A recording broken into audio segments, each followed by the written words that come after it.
आज हम भारत इतिहास के में जो बिंदुओं पर बात करने जा रहे हैं उसका शीर्षक विश्वास, विचारक और इमारतें। ये जो विषय है, यह विषय जैसा शीर्षक से स्पष्ट है उन बिंदुओं पर प्रकाश डालता है जिसने हमारे सामाजिक विचारों को दिशा दी है और सामाजिक विचारों को एक शेप दिया है, एक आकार दिया है। विचारक सर्वप्रथम, उसके बाद उनके विश्वास और उसके बाद इनके विश्वासों को, इनकी धारणाओं को, इनकी सोच के आधार पे जो विभिन्न गतिविधियां हुई जिसमें इमारतों का निर्माण शामिल है, उसके बारे में हम पढ़ेंगे।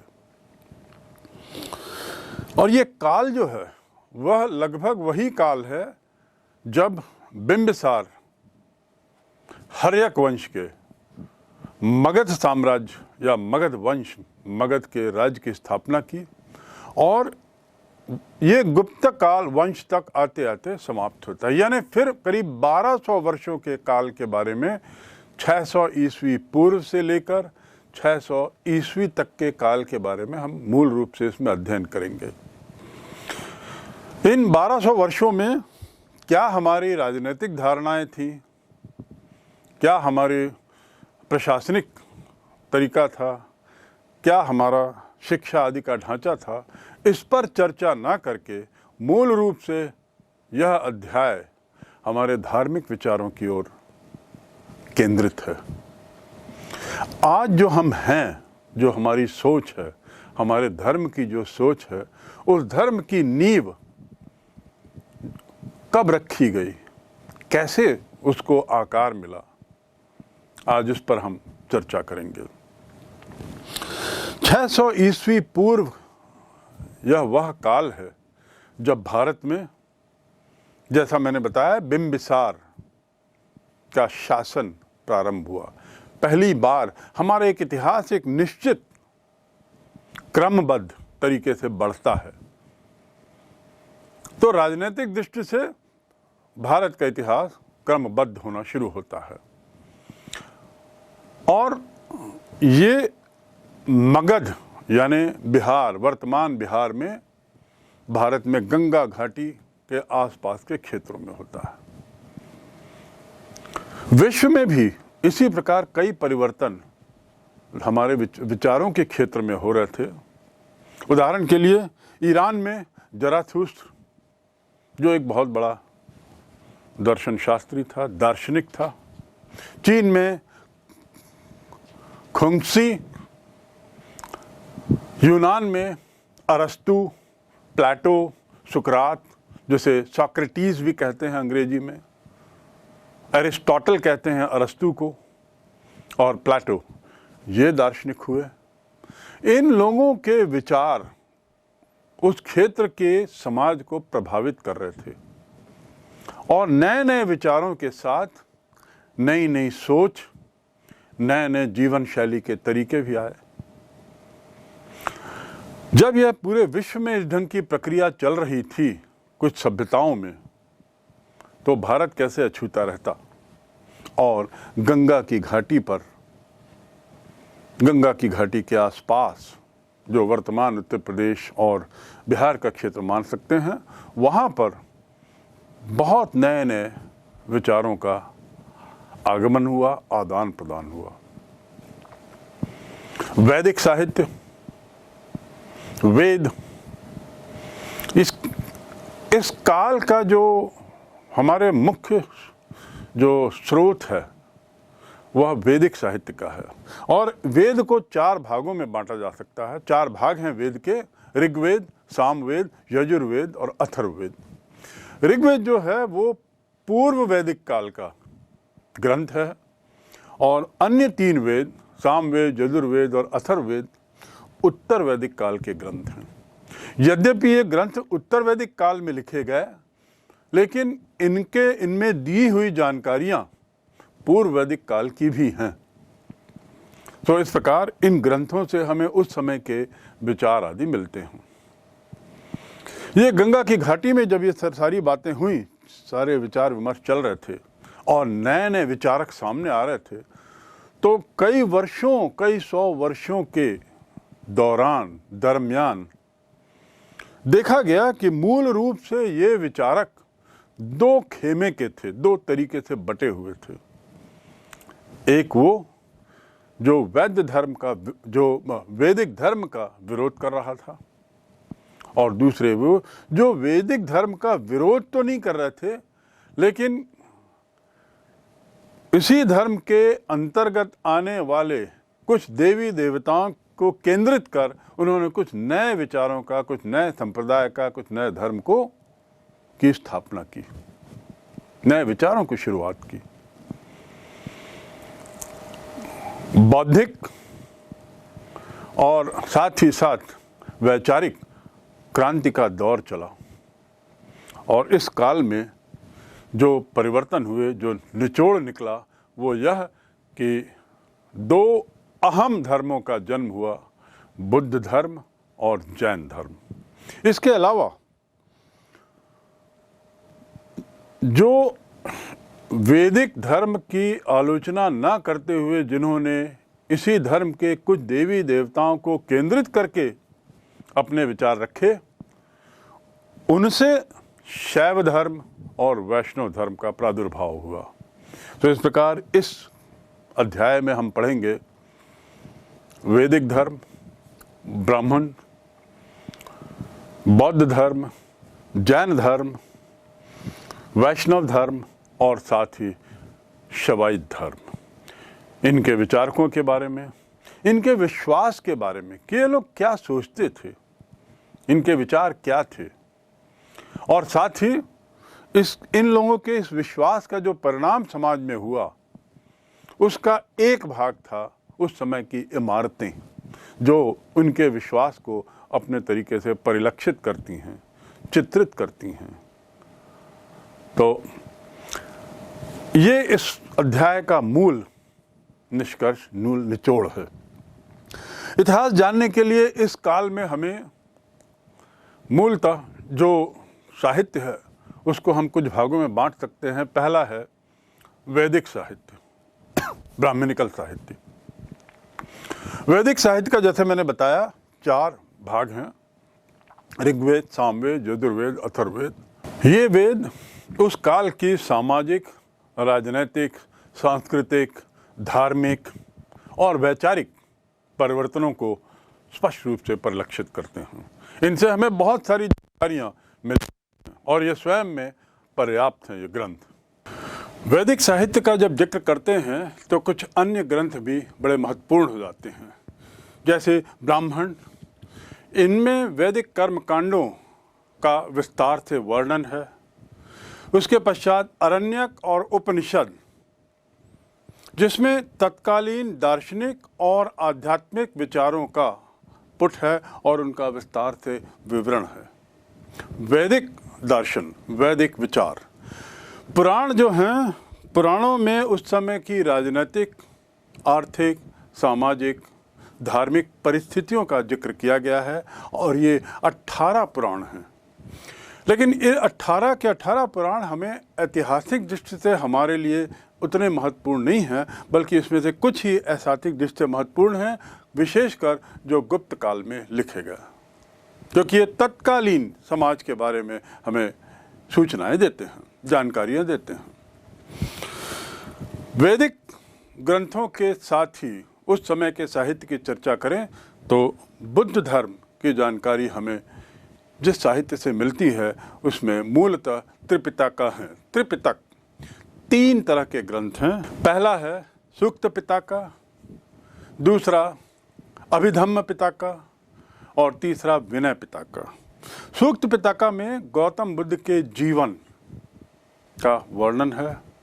अभिधम्म में उनके दर्शन, उनकी सोच, उनके विचारों, उनके सिद्धांत दिए हुए हैं।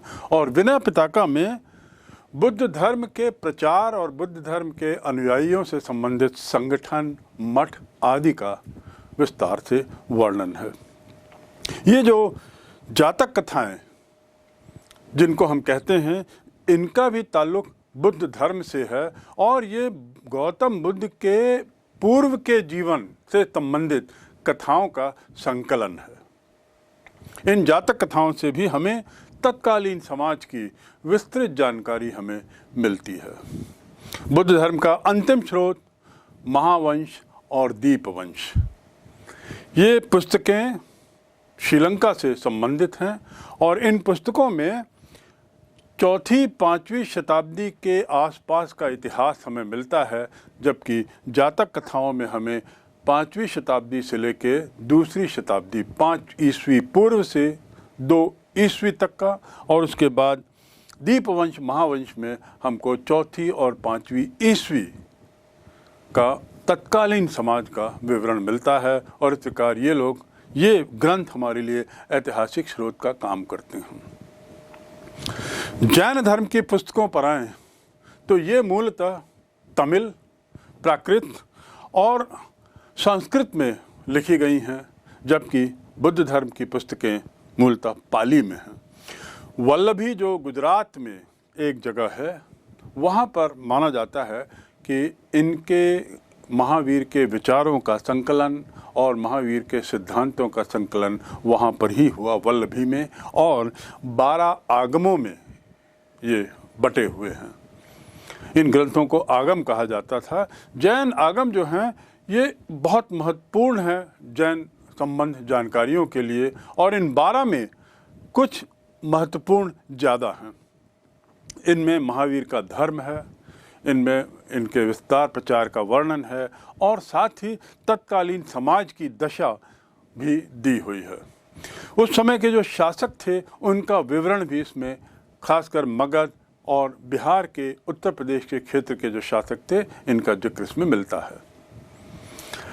अंतिम बिंदु जैन साहित्य को लेकर कुछ पुराणों में भी, कुछ अन्य पुस्तकों में भी, कुछ अन्य ग्रंथों में भी जैन सिद्धांतों का उल्लेख मिलता है, लेकिन पुराणों में सबसे महत्वपूर्ण है उत्तर पुराण और आदि पुराण।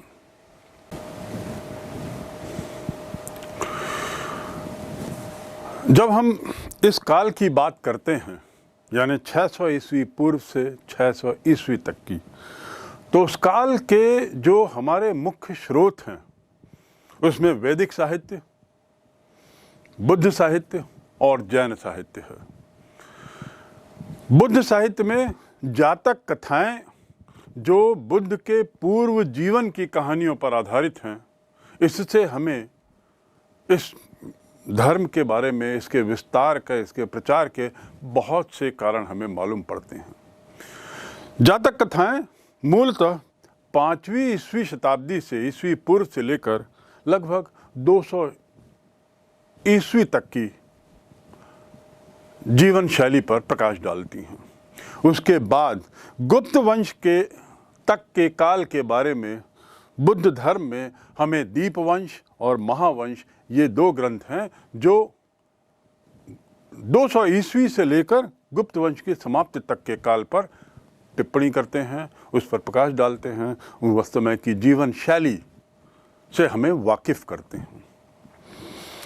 यह जानने के बाद कि उस समय के स्रोत क्या हैं या हम किस आधार पर उस काल के बारे में जान रहे हैं, अब हम चलते हैं आखिर इस विचारों का जो उथल पुथल हुआ, जो परिवर्तन विचारों में हुए, इसके कारण क्या थे।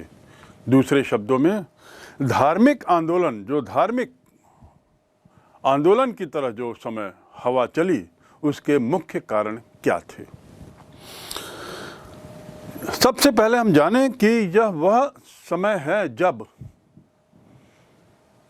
मगध 16 जनपदों में से एक बढ़ते बढ़ते एक थोड़ा सा साम्राज्य का रूप ले लिया था, और उसका भी कारण था कि मगध के आगे हमारी सभ्यता क्यों नहीं बढ़ी, क्योंकि यह वह जगह थी जो गंगा की घाटी, काली मिट्टी, बहुत उपजाऊ मिट्टी, जहाँ पर्याप्त थी और साथ ही वहाँ लोहा मिला था।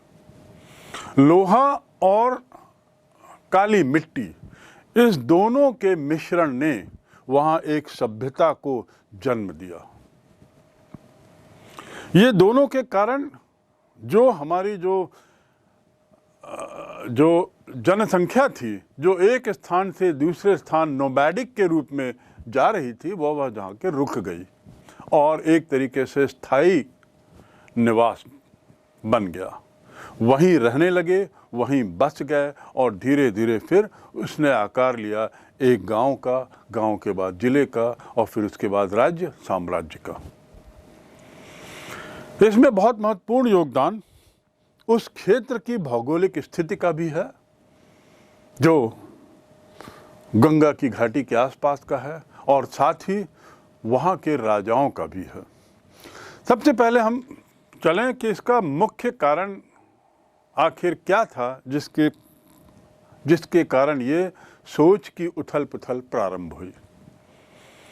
वेद धर्म, वैदिक आधारित जो धर्म था उसमें कुछ परिवर्तन आए। आखिर वैदिक आधारित धर्म क्या है? जब ऋग्वेद काल था यानी पूर्व वैदिक काल में धर्म बड़ा सीधा सरल था।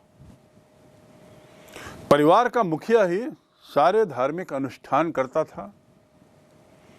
धर्म में कोई खर्च नहीं था और धर्म का पूजा का उद्देश्य जो हुआ करता था वो मूल रूप से पुत्र प्राप्ति, सुख, धन सुख, संपन्नता, शांति और इस प्रकार के कारणों से पूजा पाठ किए जाते थे। यज्ञ होता था लेकिन वह अनुष्ठान कोई विशेष खर्चीला नहीं होता था और जैसा मैंने बताया कि परिवार का मुखिया ही ये सब धार्मिक अनुष्ठान करता था। जो प्रार्थना का जो तरीका था वह मूल रूप से संस्कृत के मंत्रोच्चार, श्लोकों का गायन और ऋग्वेद की पंक्तियों का जोर जोर से बोलना, यही तरीका था। कुल मिलाकर निष्कर्ष ये कि धार्मिक अनुष्ठान खर्चीले नहीं थे और धार्मिक अनुष्ठान का उद्देश्य केवल भगवान से सुख का आशीर्वाद लेना। जैसे जैसे समय बदलता गया, स्थितियां बदली और ब्राह्मण अब अपने को ईश्वर का दूत मानते हुए उसने ये धार्मिक क्रियाओं को करने की जिम्मेदारी एक तरीके से समाज में ले ली। परिणाम ये हुआ कि ब्राह्मणों का दबदबा बढ़ते गया और जैसे जैसे ये समय के साथ ऐसा होने लगा उसके साथ ही साथ कर्मकांड बढ़ गया। यानी जितने भी धार्मिक अनुष्ठान जो पूर्व में बड़े सरल थे और सस्ते थे वे अब बहुत कॉम्प्लेक्स कर दिए हो गए।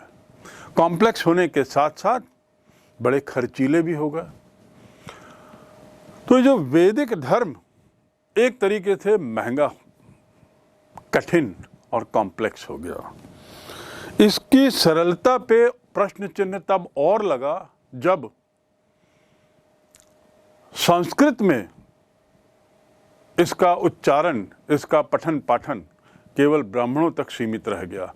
पूर्व में संस्कृत, ऋग्वैदिक काल में जो संस्कृत थी वह जन सामान्य की भाषा थी, लेकिन अंतराल होते होते ये पाली और प्राकृत जन सामान्य की भाषा बनी और संस्कृत एक तरीके से ब्राह्मणों की भाषा, उनका एक छत्र इस पे अधिकार हो गया। परिणाम ये हुआ कि अपने वर्चस्व को बढ़ाने के लिए ब्राह्मणों ने संस्कृत में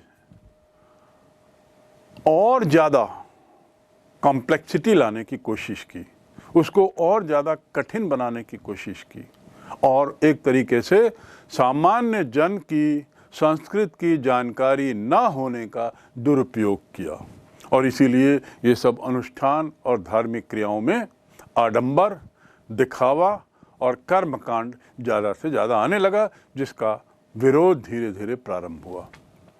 और यहीं से शुरुआत होती है उस क्रम की, उस इतिहास की जिसकी परिणति अंत में बुद्ध धर्म और जैन धर्म के उद्भव के रूप में हुई। दूसरा कारण इस धार्मिक आंदोलन का था जाति प्रथा की जटिलता। आप लोग जानते होंगे कि पूर्व में वर्ण व्यवस्था थी। हमारे समाज में वर्ण व्यवस्था का आधार था श्रम, यानी मैं जैसा कार्य करता हूं उसके अनुसार मेरा वर्ण होगा। दूसरे शब्दों में मेरा वर्ण बदल सकता है। यदि मैं शूद्र वर्ण का हूं क्योंकि मैं वैसा कार्य करता था, उस वर्ण से जुड़े हुए कार्य, तो मैं ब्राह्मण भी हो सकता था यदि मुझे संस्कृत आती हो और या संस्कृत का पाठ कर सकता हूं। तो वर्ण में परिवर्तनशीलता की गुंजाइश थी। ब्राह्मणवाद या उत्तर वैदिक काल में इसका रूप बदला और ब्राह्मणों ने वर्ण व्यवस्था को एक तरीके से जाति व्यवस्था में बदल दिया। अर्थात आपके वर्ण का आधार अब श्रम नहीं बल्कि जन्म है। यदि किसी व्यक्ति का जन्म किसी एक वर्ण में हुआ है तो वह उसी वर्ण तक सीमित रहेगा। उसका वर्ण परिवर्तनशील नहीं है, अपरिवर्तनीय है। समय के साथ साथ इसमें और कड़ाई होती गई और जाति प्रथा जो है वो बड़ी कठोर हो गई और इसके पीछे वही वैदिक व्यवस्था थी जिसका संचालन ब्राह्मण कर रहे थे। इस वैदिक धर्म की कठोरता ने बहुत लोगों को निराश किया। वर्ण के अपरिवर्तनशीलता लोगों के रास नहीं आई और धीरे धीरे इसका भी विरोध होने लगा। ऐसा भी हुआ कि जो ऊपर के जो 3 वर्ण थे वे तो जनेऊ पहन सकते थे, लेकिन निम्न वर्ण, चौथा जो था शूद्र वर्ण, शूद्र जाति के लोगों को यह कतई इसकी अनुमति नहीं, जिनको समाज के मुख्य धारा से एक तरीके से अलग कर दिया गया था। तो ये लोग भी निश्चित रूप से वैदिक धर्म की इस बदलती परंपराओं से नाराज हो रहे थे और इसका धीरे धीरे विरोध प्रारंभ कर दिया था। तीसरा कारण यदि हम जाने तो जैसा मैंने पूर्व में इशारा किया, वेदों की कठिन भाषा। संस्कृत वेद की भाषा थी और यह पहले जनमानस तक की भाषा थी, लेकिन उत्तर वैदिक काल आते आते संस्कृत ब्राह्मणों तक सीमित हो गई। पाली और प्राकृत जनमानस की भाषा बनी और परिणाम क्या हुआ कि ब्राह्मणों ने जनमानस की संस्कृत की जानकारी न होने का दुरुपयोग किया और जितने धार्मिक अनुष्ठान आदि थे वो बड़े खर्चीले कर दिए। अपने को स्वयं ईश्वर के दूत के रूप में पेश करना शुरू किया और कुछ अन्य तरह की सुविधाएं भी अपेक्षित की। तो संस्कृत भाषा का वेदों का कठिन हो जाना भी, इसकी भाषा कठिन हो जाना भी बढ़ते विरोध का एक कारण बनी।